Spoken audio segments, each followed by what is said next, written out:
Hoje nós estaremos vendo, e dando sequência a mais um ensino sobre as parábolas. As parábolas principalmente que Jesus, ele ministrou e falou ao povo. Falar de parábola é você falar de alguns assuntos que às vezes de uma maneira diferente para ensinar. Jesus, ele falava parábolas porque às vezes para umas pessoas, vocês já viram tanto que a palavra causa efeito diferente em pessoas? Tem pessoas que vão sair daqui, por exemplo, ouvindo a mesma palavra, saem daqui nesta manhã achando, nossa, meu Deus, que coisa boa, tal, o que aconteceu? A mesma palavra foi ministrada do mesmo jeito em outros corações, pessoas vão sair daqui, meu Deus, mas perdi meu tempo, né? Podia ter ficado em casa vendo a corrida, fazendo não sei o quê, vendo os debates lá, eleitoral do PT, mais do PSL, né? PSL. Então, a palavra tem essa profundidade de falar aos corações de diversas maneiras. Há uns corações, a mesma palavra, ela traz luz. Há outros corações, ela endurece o coração e não tem nada que faz com que o coração desendureça. Então, Jesus, ele falava por parábola, principalmente nesse momento histórico aqui, ele falava por parábola porque ele conhecia, primeiro ele conhecia os seus discípulos, conhecia quem que era a multidão e conhecia quem que eram os líderes. Os líderes, a palavra entrava e não acontecia nada na vida deles, eles saíam somente blasfemando, saíam falando, saíam tentando estratégias para prender Jesus, para fazer. Então a palavra não descia para o coração dele. E para os discípulos, Jesus falava essas parábolas porque era para abrir a visão deles. Ele falava de coisas naturais, mas para falar com isso, ensinar coisas espirituais. E ele fazia questão que os seus discípulos aprendessem essas palavras. Portanto, ele dava a interpretação, não quando estavam junto à multidão. Essa interpretação que Jesus dava, não era quando eles estavam junto aos líderes religiosos. Não, a interpretação da parábola, a parábola era ministrada a todos. Mas Jesus só dava a interpretação da parábola quando ele estava sozinho com aquelas pessoas. Então a parábola, ela tem essa capacidade de, às vezes, avivar a nossa mente, o nosso pensamento e fazer com que a gente abra novas ideias para isso. Então nós vamos estar falando sobre isso. E um dos propósitos aqui da parábola do semeador foi prevenir os discípulos com relação ao triste fato de a pregação da palavra de Deus não produzir uma colheita inteira em relação aos seus ouvintes. Um dos maiores nomes, talvez, dos estudos e dos ensinos da palavra de Deus, é um homem chamado John Wesley, que amava pregar a palavra de Deus. Ele vivia para pregar a palavra de Deus, foi chamado e vivia para isso. Ele dizia as seguintes palavras, ele dizia, dá-me 100 homens que não temam coisa alguma, a não ser o pecado, 100 homens que não busquem coisa alguma, a não ser Deus, e eu não olharei se eles serão, ou são ministros ou leigos, mas eu sei de uma coisa, eles inundarão esse mundo, transformarão esse mundo, quebrarão as portas do inferno e implantarão o reino de Deus nessa terra. Era o que ele falava e o que ele temia. Então, não são pessoas autodidatas, não são pessoas bem treinadas, não são pessoas bem capacitadas, não são pessoas altamente estudadas, que têm a capacidade de pregar a palavra de Deus. Não, nada disso. Nada disso. Se fosse assim, o evangelho seria alguma coisa exclusivista, somente para pessoas intelectuais, e a gente vê, e você pode notar, que as pessoas intelectuais, normalmente, as que muito estudam, que têm um conhecimento muito grande da palavra de Deus, elas começam a se afastar até mesmo do centro e do cerne da palavra de Deus. Então não é por isso que Deus nos deu essa capacidade. Então nós vamos estar falando um pouco destas coisas aqui, nesta manhã, a respeito dessa parábola específica, que fala que uma palavra não está produzindo uma colheita inteira em relação aos ouvintes. Essa parábola, ela fala mais ou menos o que é o coração humano. Como que é o coração humano? Aquilo que nós acabamos de falar, né, o coração, de maneiras diferentes, ele é capaz de receber a palavra, de interpretar essa palavra totalmente diferente. Então, a gente nunca deve basear resultado, ou falar que é de Deus ou deixa de ser de Deus, baseado nas nossas emoções. Não é porque às vezes, não vou entrar nesses detalhes aqui de coisas, mas não é porque às vezes você sente um arrepio, você sente alguma coisa, que é Deus às vezes que está falando com você. Não é por isso. Primeira coisa, para você saber se alguma coisa é de Deus ou não, essa palavra que sair da sua boca ou da boca de alguém em relação a você, para saber se é de Deus ou não, só tem uma maneira de saber, se isso vai cumprir ou não. É a única maneira de nós vermos, sabermos se é de Deus ou não. Do contrário, qualquer um pode falar e fazer às vezes. Por isso que a palavra hoje está tão vulgarizada, as profecias estão tão vulgarizadas. Por quê? Porque às vezes o que se fala não está se cumprindo. E se não se cumpre, não está se cumprindo, então essa palavra não veio de Deus. Toda palavra que vem de Deus, ela vai se cumprir de alguma maneira ou não, para o sim ou para o não. Ela vai se cumprir. Nós não temos capacidade assertiva ou mesmo de recebimento de uma palavra quando uma palavra é não para os nossos corações. Nós queremos que a palavra seja sempre sim. Nós vamos atrás de profetas para quê? Para que ele venha falar aquilo que nós estamos, as nossas expectativas. Para que a palavra venha suprir as minhas expectativas. Se ele fala alguma coisa diferente, normalmente nós vamos falar o quê? Está amarrado, em nome de Jesus, sai para trás de mim, Satanás, eu te repreendo em nome de Jesus. Não é isso? Jeremias, numa das suas palavras, ele diz assim: enganoso é o coração, mais do que todas as coisas, quem o conhecerá? Quem o conhecerá? Quem? O coração. Será que nós conhecemos o nosso coração? Será que você conhece bem o seu coração? Será que você conhece... Não, deixa para lá, né? Aqui relata que a pregação, ela é universal, mas a aceitação dessa pregação não vai ser universal. Jesus, o próprio Jesus, nessa introdução eu quero falar um pouco sobre essas coisas. O próprio Jesus, na sua introdução, na sua palavra, ele sabia que não ia ser aceito por todos, até pelos seus de casa, os seus próximos. Ele sabia que não seria aceito. Um dia ele chega, talvez ali num dos morros, ali perto de Jerusalém, e ele diz assim: Jerusalém, olha para a cidade, dá uma olhada para a cidade, sabendo qual o momento espiritual que aquela cidade está vivendo, e o tempo dele. Deveriam as pessoas aceitá-lo, deveriam as pessoas recebê-lo como Messias, mas não. Ele, vendo essa incapacidade das pessoas de descer a palavra para o coração, desce para cá e entra para o coração, ele diz assim: Jerusalém, Jerusalém, que matas, né, os teus profetas e apedrejam aqueles que são te enviados. Quantas vezes eu te quis recolher, como uma galinha recolhe os seus pintainhos ou seus pintinhos debaixo das tuas asas, mas vocês não quiseram. Ou seja, Jesus, a palavra é distribuída a todas as pessoas. A palavra é ministrada a todas as pessoas. A palavra Jesus não veio simplesmente para um grupo de pessoas, de maneira alguma. Ele veio para a universalidade, veio para o mundo todo. Veio para pessoas de muita fé, para pessoas de pouca fé, veio para pessoas de fé nenhuma. Agora, essa palavra tem que ser ministrada. Como que eu vou saber se alguém vai receber? Talvez se a pessoa olhasse para mim há quantos anos atrás? Há 27 anos atrás, talvez a pessoa falava assim: não compensa não. De maneira nenhuma, não vai dar para pregar para esse Carlos aqui de jeito nenhum. Isso aqui é palavra jogada a porco, é pérola jogada a porco. Por quê? Não vai receber a palavra.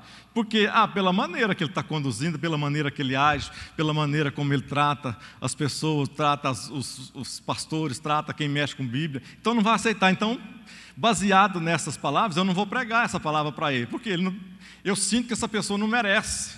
Você já viu que nós temos esse sentimento? Parece que a palavra é nossa, nós tomamos posse dela e nós vamos dizer quem é merecedor de receber essa palavra ou não. Nós achamos que tem pessoas que merecem e tem pessoas que não merecem receber essa palavra. Nós achamos que com isso que nós somos melhores, até do que essas pessoas às quais nós não queremos ministrar a palavra, o Evangelho. No nosso coração nós não falamos, nós não abrimos a boca, mas nós pensamos, não merece, não merece. E eu não vou falar, porque eu não vou perder o meu precioso tempo em falar para esse tipo de pessoa. Vamos mais para frente. A interpretação da parábola e a importância de compreender a parábola. Eu coloquei ali achei uma figura com 4 tipos de solos dessa parábola. Essa história fala de um fazendeiro que lançou sementes em vários lugares, com diferentes resultados, dependendo do tipo de quê? Dependendo do tipo de solo. Olha ali, aquele primeiro lugar ali é um solo de chão duro, aquele primeiro solo ali é um solo de chão duro. O segundo solo é para ser um solo rochoso. Vocês estão vendo alguma rocha ali, alguma pedra, algum negócio ali? É para ser um solo pedregoso, aquele segundo lá, direita, lá em cima. O terceiro embaixo ali é para ser um solo espinhoso, entre espinhos. E o quarto é para ser um bom solo. Muitos acreditam que essa parábola, ela foi descrita para nós, ela foi descrita nos 3 evangelhos, essa mesma parábola. Por que nos 3 evangelhos? Os 3 evangelhos são chamados de sinóticos. O que é sinóticos, pastor? Sinótico vem de uma outra palavra grega, sim, significa mesmo ou igual, e óticos, que fala, nós entendemos tudo, de visão, vista, enxergar de alguma coisa. Então, se você juntar sin e ótico, você vai ter o quê? A mesma visão, o mesmo momento. Se você colocar lado a lado, é como se você colocasse lado a lado os 3. Alguns acreditam, e eu creio nisso, que o primeiro evangelho a ser escrito foi o de Marcos. Marcos não foi discípulo de Jesus, nem Marcos nem Lucas. Somente Mateus e João foram discípulos. Nem Marcos nem Lucas foram discípulos de Jesus. Mas alguns acreditam que Marcos foi o primeiro evangelho a ser escrito, talvez ou por Maria junto, ou por Pedro. Tem muitas interpretações, quem foi que talvez, de onde foi que ouviu, que Marcos ouviu essa interpretação. Então, quando esses evangelhos, nesses 3 locais, então, eles têm praticamente 2/3 dos seus escritos aqui, acontecem nos 3 aqui. E o de João não, o de João é diferente.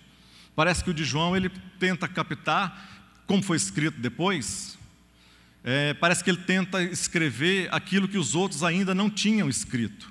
O Evangelho de João parece que ele tenta captar, e além de ser uma mensagem mais voltada para mostrar que, diferente, que não é que Jesus fazia milagres, João não quis mostrar isso.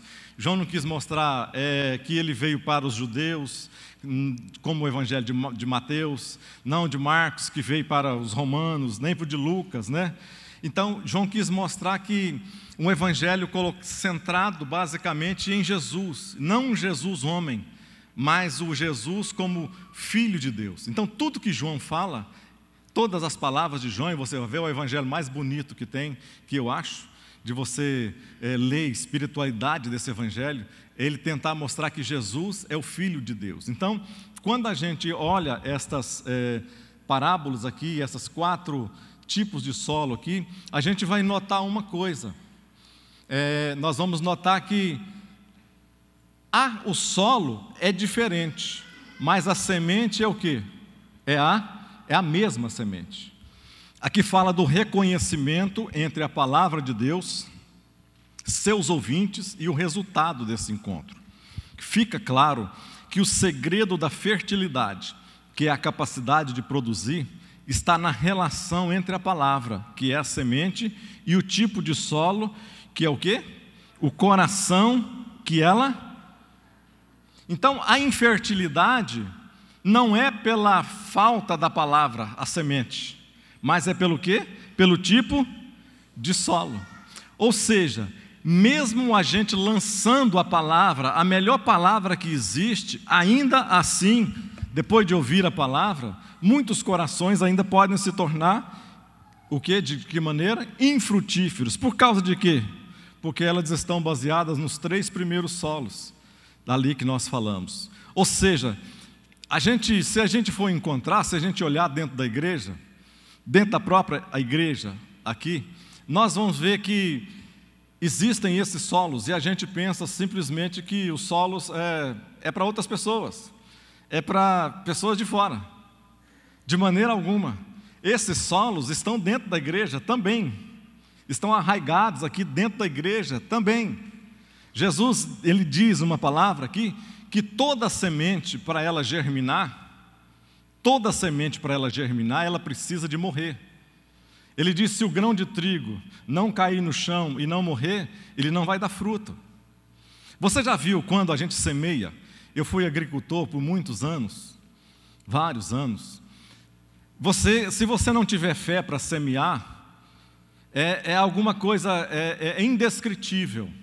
Você lança uma semente no solo e depois de 4, 5 dias, você vai lá ver, a semente morreu, apodreceu. A semente apodrece. Se você aos olhos naturais for observar, aquela semente está podre, e você pensa que não vai prestar para nada. Mas se você vai abrindo aquela semente, principalmente de soja ou de milho, que eu era mais acostumado, você vai abrindo aqueles coisa apodrecida, lá no cerne você vai ver uma coisinha verde, começando a despontar, bem pequenininha, que ficou lá no meio, um verdezinho que começa a despontar. O que Jesus está dizendo para nós é o quê? Se nós não morrermos, nós quem? Os crentes, os cristãos, as pessoas que querem ir para o céu. Se nós não morrermos, nós nunca vamos produzir fruto algum. Não estou falando de salvação, eu estou falando de produção de frutos. Para salvação, a Bíblia diz o que? Aquele que crê e for batizado será salvo.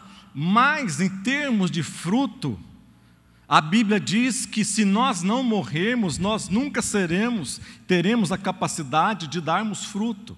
De que maneira que nós morremos? Alguém pode me dizer? De que maneira que nós morremos? Negando a si mesmo é uma boa maneira de negar a si mesmo. O que mais? Morrendo com um homem velho, matando o homem velho. Quem mais? Pastora Marisete.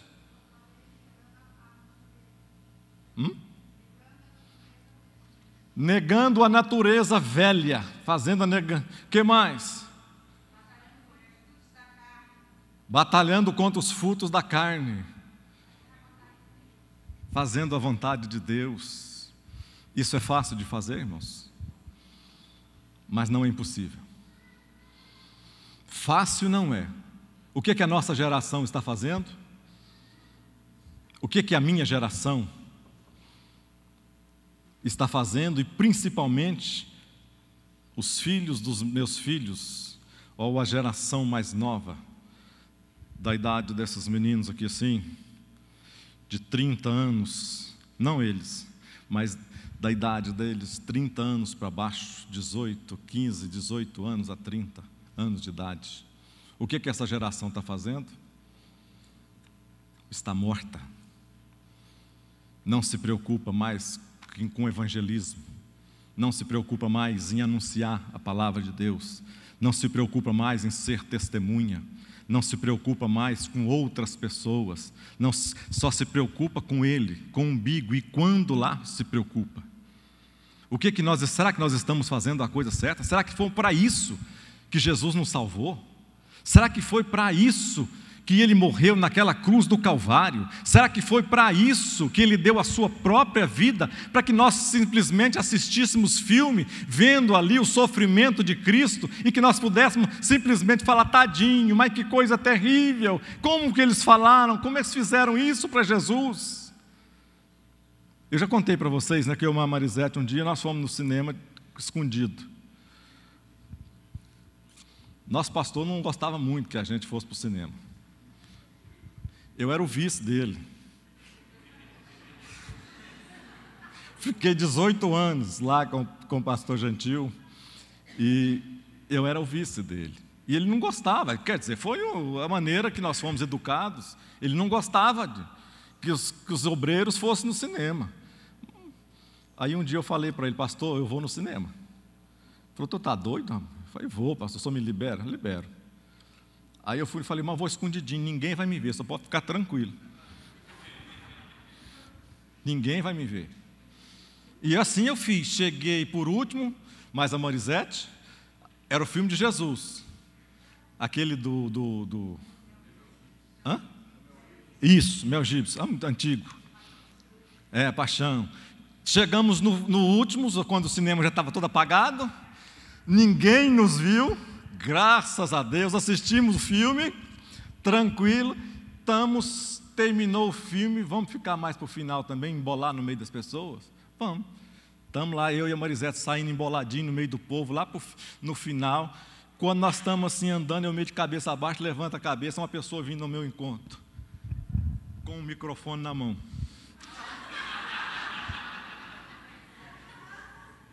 Televisão Anhanguera.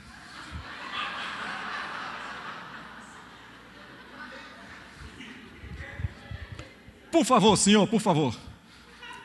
O senhor que acabou de assistir o filme aí. Falei, é muito feio sair correndo daqui, eles me filmar saindo correndo daqui, vai ser muito feio. Vai ficar pior. Por favor. O que o senhor achou do filme? Falei, ótimo. Na sua opinião, quem foi que matou os judeus? Foram os romanos ou foram os judeus?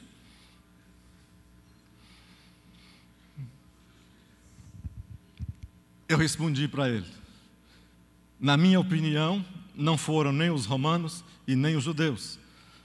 A morte de Jesus foi pelo meu pecado e pelo seu pecado, foi pelos nossos pecados. Entrevistou eu, entrevistou Marisete também, entrevistou mais uns 15 lá. Aí eu pensei, não deve passar, né? Ninguém vai ver, claro. Chegamos lá em casa. Daí umas 2 horas, vamos assistir o jornal, né? Irmãos, nessa coisa passou 3 entrevistas, 3. A minha e a da Marisete em primeiro plano lá. Às vezes nós estamos querendo ficar escondidos, quando nós deveríamos, a Bíblia diz que como você vai colocar uma luz debaixo de um alqueire, de alguma coisa que você tampa? Qual a utilidade de você colocar uma luz debaixo de alguma coisa que tampa? Qual a utilidade de você colocar um candeeiro debaixo de uma tampa que não se vê coisa alguma, que não ilumina coisa alguma? Assim é a minha e a vontade que nós devemos ter, não de ficarmos escondidos, mas de nós sermos colocados em altos locais. Para quê? Para que a palavra de Deus seja anunciada. Ah, pastor, mas eu não sei pregar. Mas você não precisa pregar. A maior pregação que tem na nossa vida não são as nossas palavras, não. A maior pregação que o mundo quer ver são a nossa maneira de viver e conviver com Ele, como nós fazemos com nossos vizinhos, como nós somos como pais, como nós somos como maridos, como nós somos como empregados, funcionários, como nós somos como patrões. Isso é o maior testemunho que nós temos para dizer, eu sou crente em Jesus Cristo. Quantos estão entendendo? Diga amém. Ah, pastor, mas peraí, mas Jesus, assim, esse negócio de ter que morrer, Jesus não prometeu vida abundante?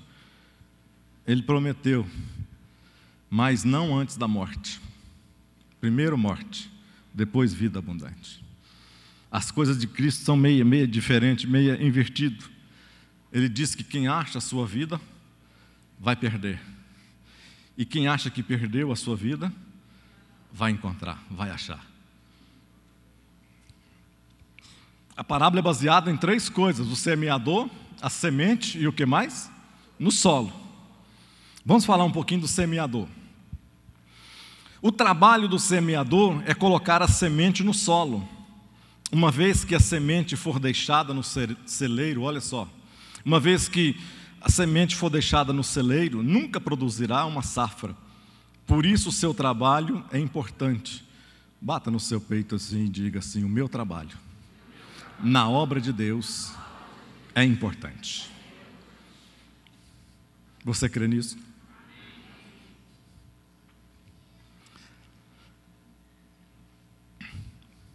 Mais engraçado de uma coisa que a gente nessa parábola, apesar de a gente saber que Jesus é o semeador, a primeira coisa que ele fez foi nos ensinar. Ele deu o exemplo, ele semeou, mas depois ele nos delegou a autoridade para nós semearmos.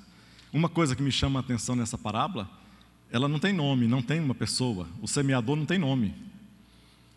O semeador não tem um cargo. O semeador não tem um intelecto. O semeador não tem um local que ele está preso. Não tem uma caixinha que ele está enquadrado nela. O semeador não está conformado com nada. Não está dizendo isso aqui. Está simplesmente falando que um fazendeiro, alguém, um semeador, ou seja, não tem nome. O semeador não tem nome. O que significa isso, pastor? Significa que nós devemos lançar a palavra, mas nós não termos o quê? Não recebermos diante dos homens louros por isso. Nós não recebemos diante dos homens, porque, pastor, mas existe esse tipo de gente? Existem esse tipo de pessoa. Às vezes pregam a palavra de Deus, não estão nem preocupadas com outras pessoas. Elas estão preocupadas se pregou para 50, se pregou para 100, se pregou para 200, se pregou para 500. Coloca na agenda, vai contando as pessoas que veio à frente, aceitou Jesus, quantos lugares que pregou já no Brasil, fora do Brasil, não sei aonde no exterior, quantas pessoas foram batizadas com o Espírito Santo. Você pode perguntar que tem tudo no caderninho, tudo escritinho, lá no caderninho. O semeador não, o semeador é uma pessoa sem nome, ou seja, ele não vai receber os louros. Vocês estão me entendendo? Diga amém. Aqui a importância dessa parábola torna-se evidente quando Jesus diz aos seus discípulos: vocês não entenderam. Eu achei interessante isso. Se vocês não entenderam essa parábola, como entenderão todas as outras? Ou seja, o que Jesus está dizendo é, essa parábola no início, estou abrindo aqui nesse sermão da montanha, essas parábolas, porque essa parábola vem para ser a principal ou mais importante. Ela está falando de quê? Para que Jesus veio para esse mundo? Para que Jesus veio a esse mundo? Para salvar. Jesus veio a esse mundo para a salvação da humanidade, só por um motivo: a salvação da humanidade. Foi para isso que ele veio. Então, quando ele diz que eles não entenderam essa palavra, como entenderão as outras? Ele está dizendo que a prioridade na vida, pelo menos essa interpretação que a gente às vezes faz, é que tudo pode as outras coisas serem importantes, e são importantes, mas anunciar o reino de Deus é a coisa mais importante que existe. Por que igrejas que não são missionárias, igrejas que não têm uma missão no seu bojo, nos seus ministérios, fazem parte desses ministérios, a igreja que não é missionária é uma igreja que não cresce, é uma igreja mirrada, é uma igreja sem dons, é uma igreja chata, é uma igreja que, se você for num teatro, é muito melhor. Porque as pessoas, na sua mente, é o que Jesus está dizendo, eles não entenderam. Então eles não vão entender coisa alguma. Se nós não entendemos o sentido de missão, de sermos um missionário, se nós não entendemos o sentido de anunciar, de semear a palavra de Deus, a importância disto, nós não entenderemos as outras coisas. Pastor, mas Jesus fez tanto milagre, Jesus curou tantas pessoas, para que Jesus fez isso? Ele fez isso para quê? Para chamar a atenção, simplesmente chamar a atenção. Chamar a atenção não simplesmente sobre ele, mas chamar a atenção o que Deus poderia fazer através de pessoas.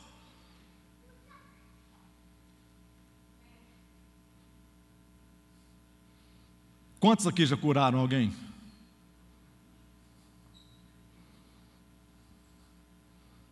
Quantos aqui curaram alguém?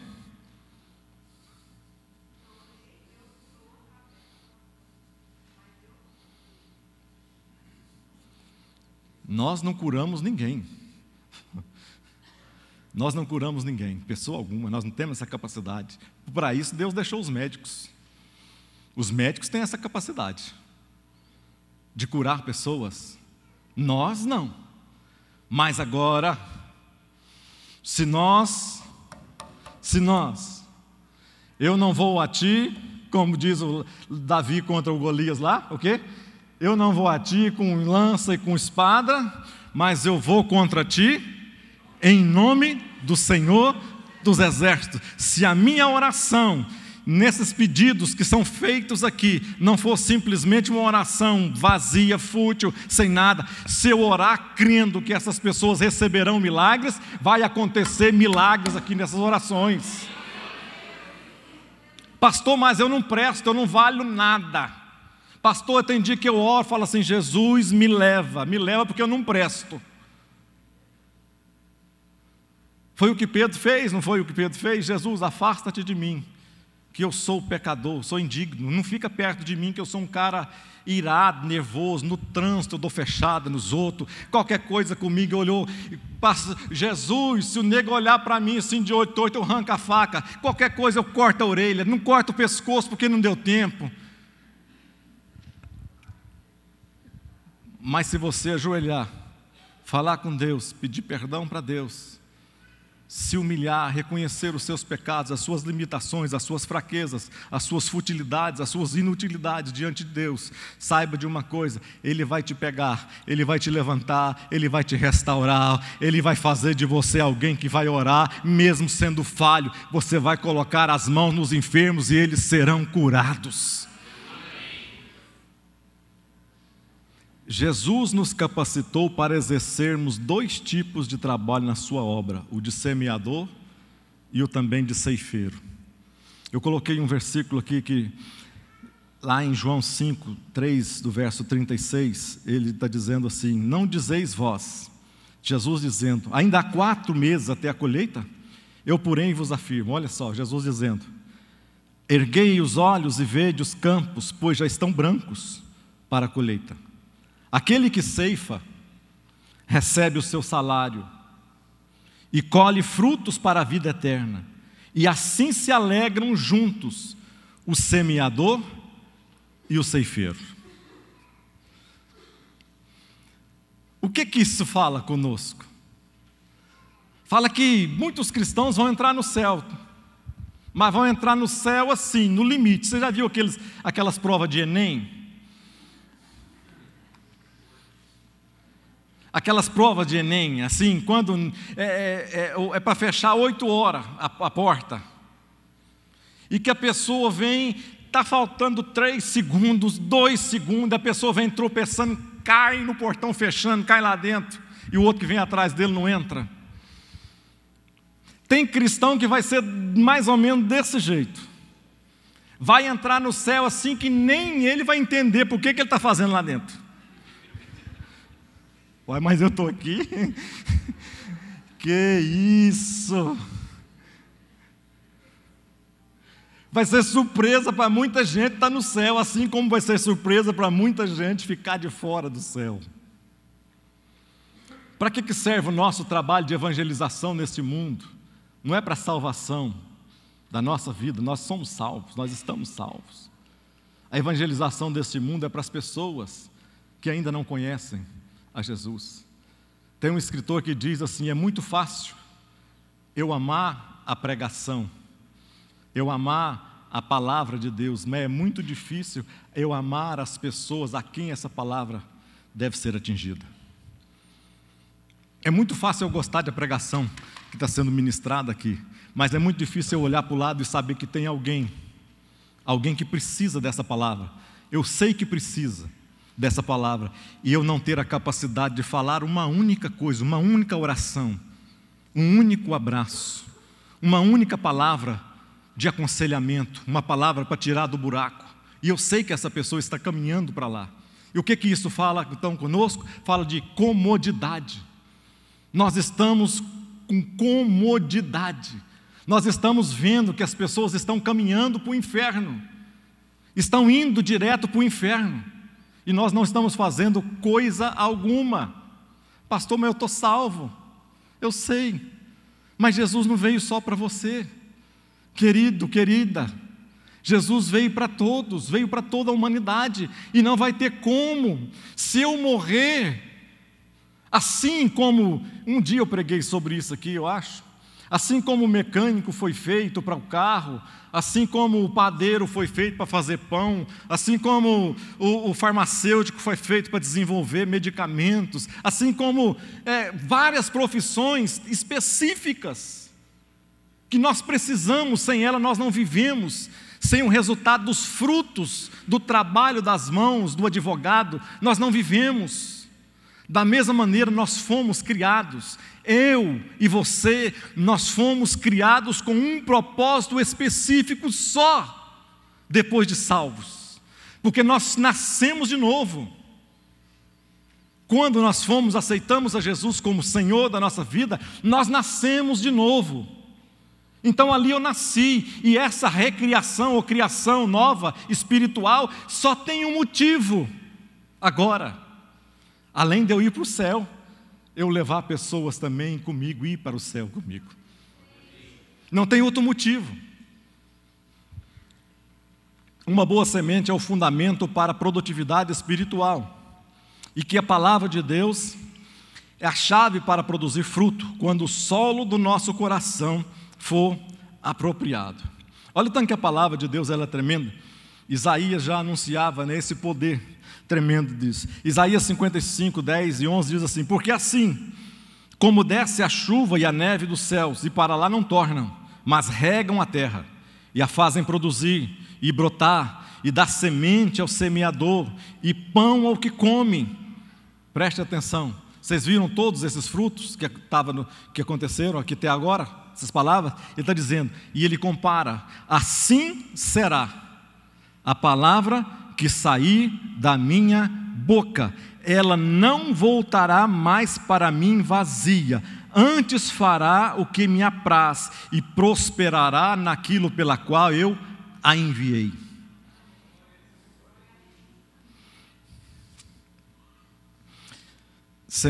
Essa semente aqui que nós estamos falando, ela se chama Evangelho. Evangelho. Só tem um nome, Evangelho. Evangelho significa boas novas, boas notícias. Era aquilo que as pessoas faziam quando chegavam naqueles castelos, vinham de longe para trazer algum recado, e elas chegavam na porta dos castelos e aqueles mensageiros começavam a gritar lá na porta do castelo: boas novas, boas novas, boas novas, e vinham gritando.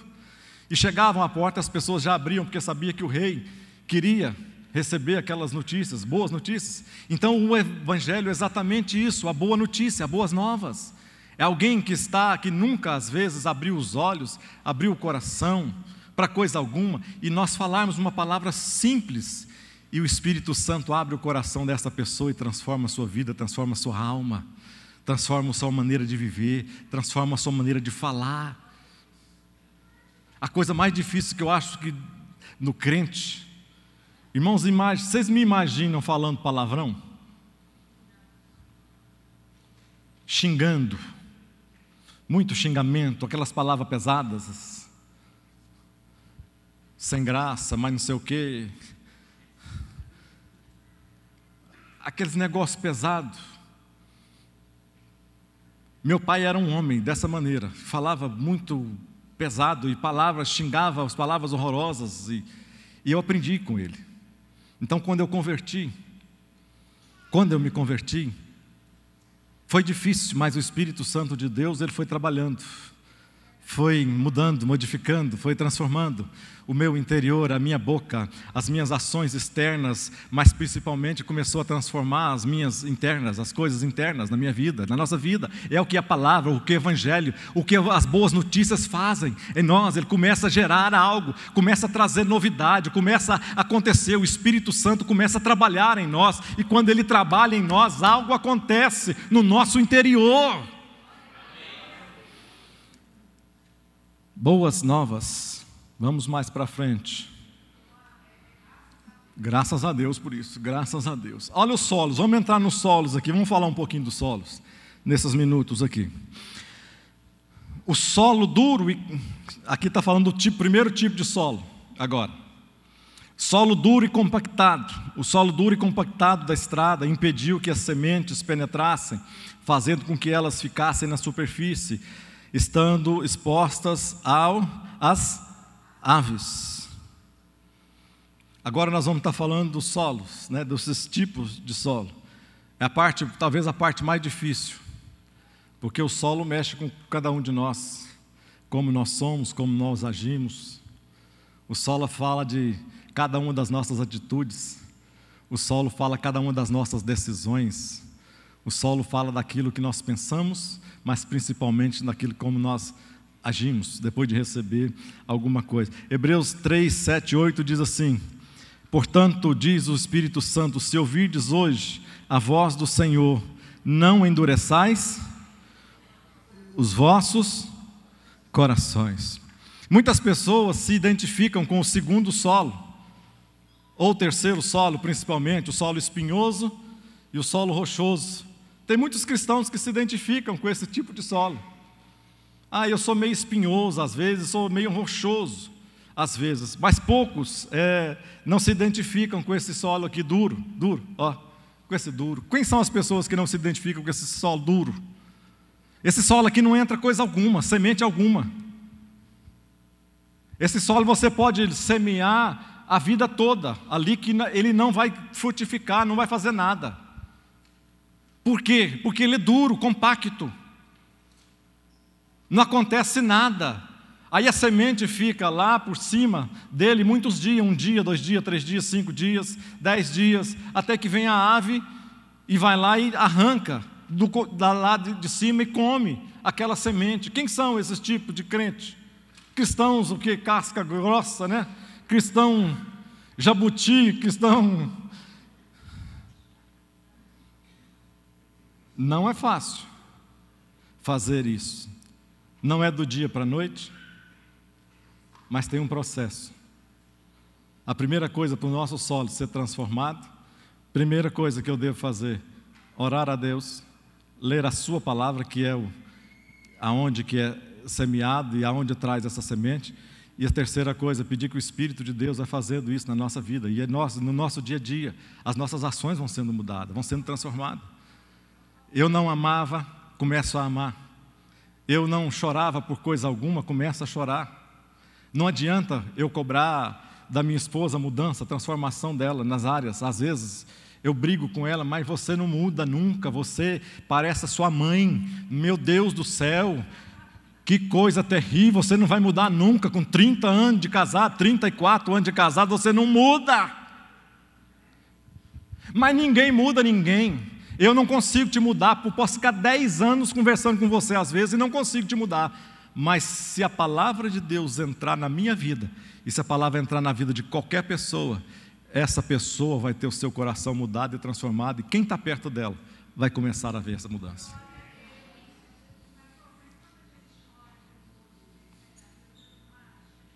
Se Deus não age, Deus age, por quê? Porque Ele ama. Você acha que Deus não ama essa pessoa mais do que a gente ama? Com Deus. Porque se a gente ficar falando, por exemplo, se eu ficar falando muitas vezes com meu filho, com minha filha, ou com minha esposa, e normalmente nós não somos muito criativos. Se seu filho, vamos pôr exemplo de filho, se o seu filho chegar para você costuma chegar e não vem para a igreja, por exemplo, sei lá, não vem para a igreja, não quer ir para a igreja na escola dominical, não quer ir para a igreja quarta-feira à noite. Aí o que você faz? Por que você não vai para a igreja? De novo você não vai para a igreja? O que você faz melhor aqui em casa do que você está na igreja? Por acaso essa internet aí é do céu? Por acaso esses amigos do seu do WhatsApp são evangelistas e pastores? Não é assim as palavras que nós temos? E se acontecer de novo outro dia? O que você vai fazer lá? A mesma coisa. E se acontecer outro dia, o que você vai falar? A mesma coisa.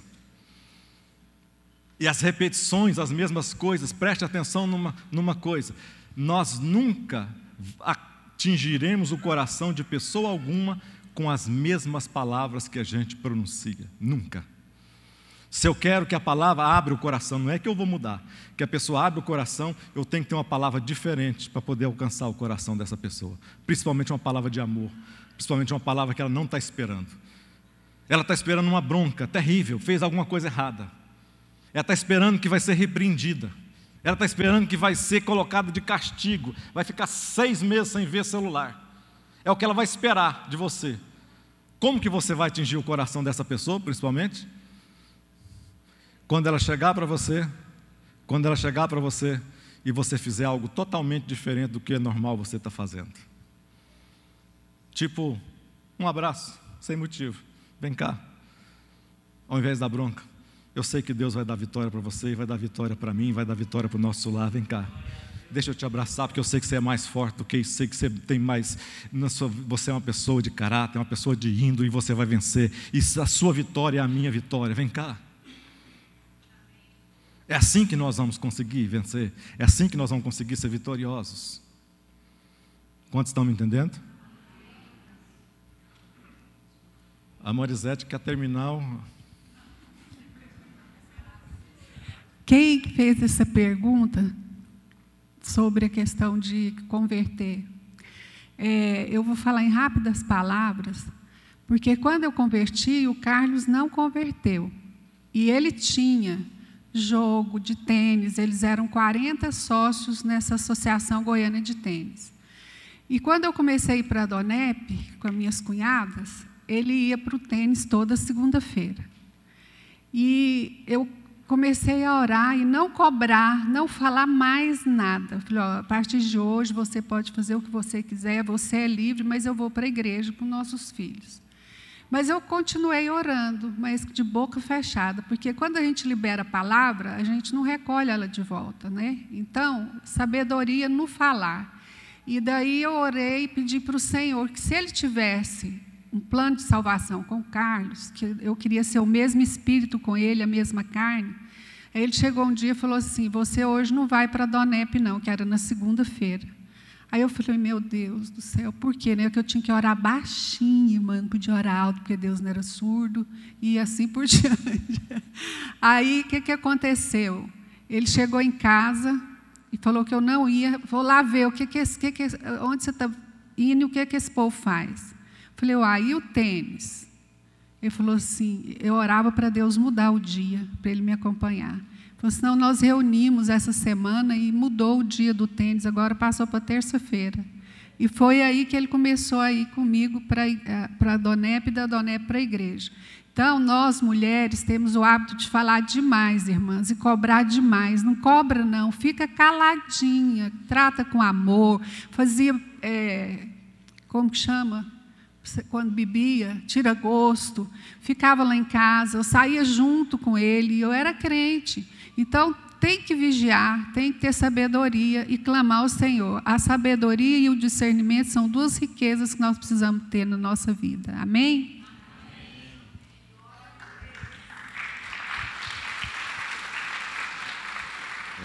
Solo pedregoso. O que é o solo pedregoso, cheio de pedra, que tem a superficialidade, né? Tem aquelas, só um pouquinho de terra por cima, areia por cima, e por baixo é rocha pura. É aquilo que parece, mas não é. É aquilo que recebe a palavra rapidinho. Você já viu que quanto pior, se você colocar uma semente dentro da água, ela rapidinho ela nasce. Rapidinho ela nasce. Se você colocar um algodão, embeber qualquer semente de feijão, de arroz, embeber um algodão com água e colocar dentro de uma vasilha, rapidamente ela nasce. É o que acontece com solo, esse tipo de solo, onde não tem nada de terra, superficial. O que é essa superficialidade? Fala de quê? A pessoa rapidamente aceita o Evangelho, aceita no seu coração o Evangelho, mas rapidamente também as dificuldades dessa vida, as lutas desse mundo. Jesus falou o quê para nos incentivar? Olha, no mundo tereis aflições, mas o que tende, bom ânimo, porque eu venci o mundo. Ou seja, irmão, nós vamos ter dificuldade, lutas, tribulações, mas nós não devemos desanimar. E importante é falar que todas essas perseguições aqui, não é perseguição por qualquer coisa não, é perseguição por causa da palavra. É por causa de você anunciar a palavra de Deus. Por isso que eu acho a necessidade de todo crente, ele precisa de fazer o quê? Todo crente precisa de quê? Primeira coisa, de ser discipulado. Todo crente novo convertido não precisa de ser discipulado. A melhor bênção que eu tive na minha vida com mais a Marisete foi ser discipulado durante vários meses pelo pastor Maurício Santana. Eu nunca me esqueço, nunca vou me esquecer do papel tão importante que o pastor Maurício Santana executou na nossa vida, nos discipulando. Então, todo crente precisa de alguém que o discipule, alguém que o ensine, alguém que ele está debaixo, alguém que esteja ombrando com ele. Não ombra com qualquer pessoa não, irmãos. Não ombra com gente mais fraco do que você não, para você crescer. Você quer crescer, mas você quer ombrar com gente mais fraca que você não. Ombra com gente fortalecida na fé, crente, homem, mulher de Deus mesmo. Então, o que a gente precisa, primeira coisa, de discipulado. Segunda coisa, participar. Não tem bênção maior do que participar de escola bíblica dominical. Não tem lugar onde você vai aprender mais do que na escola bíblica dominical. Culto é mais pregação, é menos tempo, é mais motivacional. Aqui na escola não, é mais um ensino, é mais para você grudar na sua mente. É para você captar a mensagem, é para você entrar com essa mensagem e descer para o seu coração. Traga os seus filhos, não deixe os seus filhos em casa, não. Tragam eles para a escola dominical, levanta. Põe esses anjinhos para fora da cama. E outra coisa, cursos bíblicos. A nossa igreja é uma igreja que tem vários tipos de cursos. Faça um curso teológico, faça um curso de teologia. Nós temos um curso aqui pequeno. Quando eu era novo convertido, eu fiz Paulo Leivas Macalão 2 anos e meio, fiz o ETAD, 4 anos de ETAD, era 4 anos, 32 livros, fiz depois a pós-graduação do ETAD, fiz curso de teologia, mais outro curso de 1 ano e meio, fiz mais... Depois eu fiz aqui com o pastor Silso, aqui o de... Como é que chama aquele? Bacharel de teologia, que até hoje não recebi meu diploma. Se eu for preso agora, eu vou para ainda... Não fico em cela especial. Então não fica sem fazer. Faça alguma coisa para você aprender a palavra de Deus, e essa palavra de Deus ficar encucada na sua mente. Solo 3, cheio de espinho. Eu vou acabar. O solo, Jesus descreveu os espinhos como os cuidados deste mundo e a fascinação pelo poder e a riqueza e os prazeres da vida. Esse tipo de solo rouba o alimento, a água, a luz e a frutificação. O poder, irmão, tem sido o ópio da humanidade. Poder, sede por poder. Até mais do que riqueza. As pessoas estão em busca de tanto poder, mais do que riqueza. Porque tem pessoas milionárias que não estão se contentando com o poder que têm. E não tem mais por onde crescer, agora elas buscam poder. Poder na política. Poder em todas as áreas. Você quer conhecer alguém? Saber se presta ou não presta? Dá poder a ela. Dá poder a essa pessoa. Você quer conhecer alguém se presta ou não presta? Tira o poder dela que ela tem.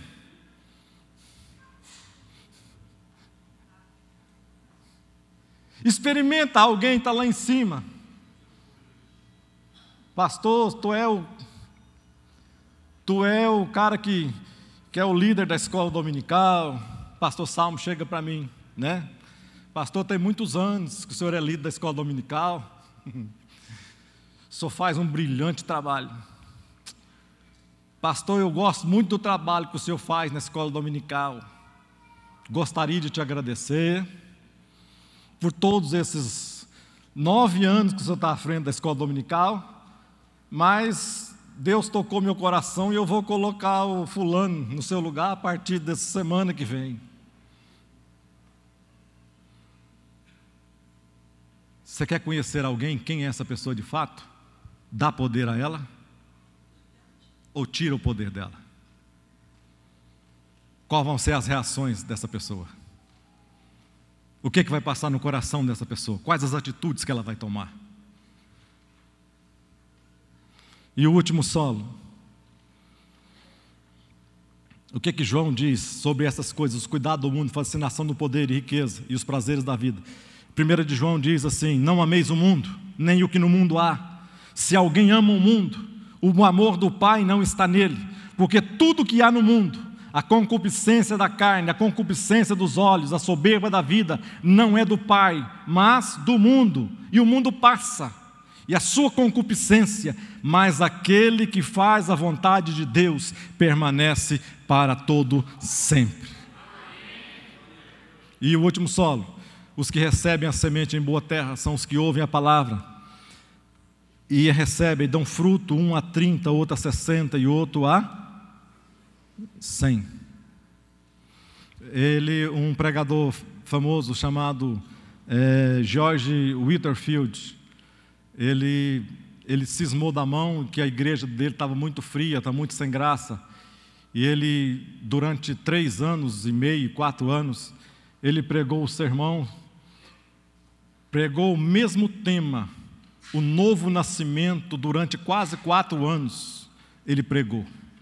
O mesmo sermão não, o mesmo tema. Durante quase 4 anos na sua igreja, só falou sobre isso. Um dia o obreiro não aguentou e chegou para ele: pastor, o senhor não acha que é nascimento demais da conta, não? O senhor não acha que esse negócio já cansou? Não. Esse George Whitefield olhou para ele e disse: necessário você nascer de novo. Às vezes nós ouvimos 5, 10, 50, 100 sermões e o nosso coração não muda um único. Continua pedra, continua endurecido, continua chão duro, não produz fruto. Vamos ficar de pé.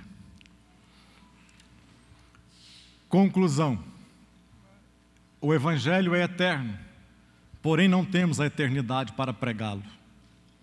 Nós só temos o tempo em que vivemos para alcançar aqueles que vivem enquanto vivemos. Palavra sábia desse homem: não adianta, se eu não me esforçar nessa geração, pessoas vão morrer comigo e não vão ouvir a pregação do Evangelho. Levanta sua mão assim para o céu. Senhor, meu Deus e meu Pai, nesta manhã, Senhor, eu quero orar, meu Deus, por cada um de nós, cada pessoa que está aqui. Deus, eu quero que o Senhor nos incendeie o nosso coração, meu Pai. Incendeie, meu Deus, esse coração que é duro, meu Pai, empedernido. Meu Deus, corações que precisam ser mudados, corações que precisam ser transformados. Meu Deus, corações rochosos, corações espinhosos, corações, meu Pai, compactados. Transforma, meu Pai, a nossa vida em um coração que possa frutificar, um coração que possa anunciar a Tua palavra como boas novas, Pai, a esse mundo tão carente, tão necessitado. Às vezes nós só ficamos olhando, contemplando, às vezes nós só ficamos dizendo: que mundo perdido, que mundo que não tem mais jeito, esse mundo aonde vai caminhar, esse mundo aonde vai dar. Meu Deus, nós temos aquilo que pode transformar esse mundo, nós temos aquilo que pode modificar esta nação, nós temos aquilo que pode transformar a nossa cidade, nós temos aquilo que pode modificar a nossa casa, a nossa família, meu Pai. Nos dê intrepidez, nos fortaleça, nos dê vigor, nos dê, meu Pai, não nos deixe ser tímidos. A Tua palavra lá em Apocalipse compara que aqueles que não entrarão no céu serão abomináveis, serão mentirosos, os mentirosos não entrarão, meu Pai, aqueles que falcatrua não entrarão, mas o Senhor coloca também que os tímidos não entrarão no reino dos céus. Deus, nos dê essa intrepidez para anunciar a Tua palavra, nos dê essa intrepidez para pregar às pessoas, aos vizinhos nossos, ó Pai, aqueles que estão na faculdade, aqueles que são do nosso grupo, ó Deus, de amigos. Nos ajuda, meu Pai, nos dê essa força, ó Deus, porque o Senhor não conta com pessoa alguma, o Senhor não conta com filosofia, o Senhor não conta com programas de televisão, o Senhor não conta com programas de rádio, o Senhor conta com o nosso testemunho de vida, com aquilo que o Senhor já fez e realizou na nossa vida. As pessoas querem ver, Pai, muito além de palavras, as pessoas querem ver o que foi que essas palavras fez na nossa vida, se transformou o nosso viver. Deus abençoa cada irmão, cada irmã que está aqui nesta manhã, ó Pai, fortalece eles, dê sabedoria a cada um deles e que eles possam, ó Pai, executar os Teu ide, Senhor, o Teu chamado, a grande comissão que o Senhor deu, Pai, escrita, meu Deus, no Teu profeta Marcos, ó Pai, ide por todo o mundo, ó Pai, pregai esta palavra, pegai, anunciai esta palavra, e o Senhor complementa dizendo que eis que estarei convosco todos os dias, até o confim do século, ó Pai. Nós não iremos na nossa própria força, nós não iremos nas nossas próprias palavras, mas nós vamos em nome de um Jesus que morreu, mas ressuscitou e está vivo e que habita em nós, ó Pai. Então a nossa palavra terá poder, a nossa palavra terá a chama, a nossa palavra terá, meu Pai, o fogo que faz lá com que os corações sejam desendurecidos. Nós te agradecemos nesta manhã, em nome de Jesus Cristo, em nome de Jesus Cristo. Amém. Amém. Deus nos abençoe em Cristo Jesus. Aleluia.